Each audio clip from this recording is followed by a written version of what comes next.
இதன் காரணமாக சென்னை உள்ளிட்ட மாவட்டங்களுக்கு மழை பெய்ய தொடர்ச்சியாக வாய்ப்பு இருக்கா? என்ன விவரம்? தற்போது பார்த்தோம்னா வங்கக்கடல்ல உருவான அந்த மோந்தா புயல் தீவிர புயலாக மாறி சென்னைக்கு கிழக்கே தென்கிழக்கே 420 கிலோமீட்டர் தொலைவில் மையம் கொண்டிருக்கு.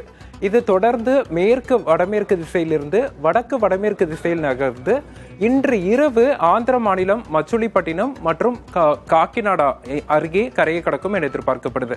குறிப்பாக இந்த புயல் காக்கிநாடா அமலாபுரம் பகுதிகளை மையமாக வைத்து கரையை கடக்கும் என எதிர்பார்க்கப்படுது. தற்போது தீவிர புயலாக மாறி இருக்கக்கூடிய புயல் தொடர்ந்து மேற்கு வடமேற்கு திசையில் நகர்ந்து தீவிர புயலாகவே நீடிக்கும் என எதிர்பார்க்கப்படுது. அதன் பிறகு கரையை நெருங்கும் போது நமக்கு இந்த புயல் சற்று தீவிரத்தை குறைத்து புயலாக கரையை கடக்கும் அப்படின்னு நம்ம எதிர்பார்க்கலாம். இப்ப தற்போது பார்க்கிறோம், நமக்கு புயலோட கிழக்கு பகுதி வடக்கு பகுதிகளெல்லாம் மேகக்கூட்டங்களே இல்லை. ஒன்லி நம்ம பார்த்தோம்னா அந்த மேற்கு பகுதியில் மட்டும்தான் மேகக்கூட்டங்கள் இருக்கு.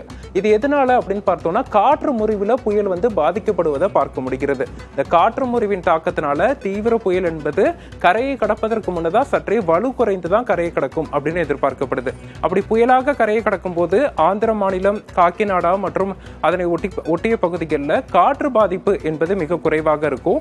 அதே சமயத்துல தெற்கு ஆந்திர பகுதி மற்றும் மத்திய ஆந்திர பகுதிகளில் பரவலான கன முதல் மிக கனமழை ஒரு சில இடங்கள்ல அதீத கனமழையும் கொடுப்பதற்கான வாய்ப்புகள் இருக்கு. இப்ப தற்போது சென்னையை பொறுத்தளவுக்கு இரவு முழுவதும் தொடர்ந்து அந்த மிதமான மழை பதிவாகிட்டு இருந்துச்சு. குறிப்பா நமக்கு வட சென்னை பகுதிகளில் கனமழை பதிவானதை பார்க்க முடியுது. எண்ணூர் போன்ற பகுதிகளில் மிக கனமழையாக 12 சென்டிமீட்டர் அளவிற்கு மழைப்பொழிவு பதிவாகி இருக்கு. இந்த மழைப்பொழிவு வரக்கூடிய மணி நேரத்தில் படிப்படியாக குறையும்.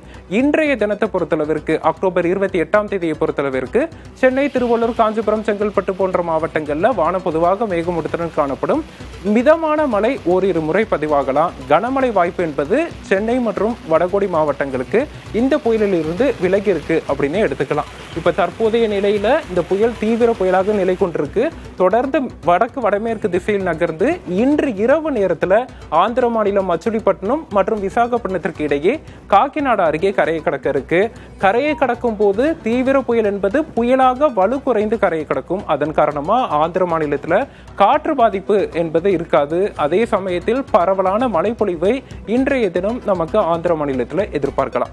குறிப்பா நமக்கு தெற்கு ஆந்திர பகுதிகளான ஓங்கோல், மச்சுலிப்பட்டினம் மற்றும் நெல்லூர் போன்ற பகுதிகளில் பரவலாக கன முதல் மிக கனமழையும் ஒரு சில இடங்கள்ல அதீத கனமழைக்கும் வாய்ப்புகள் இருக்கு.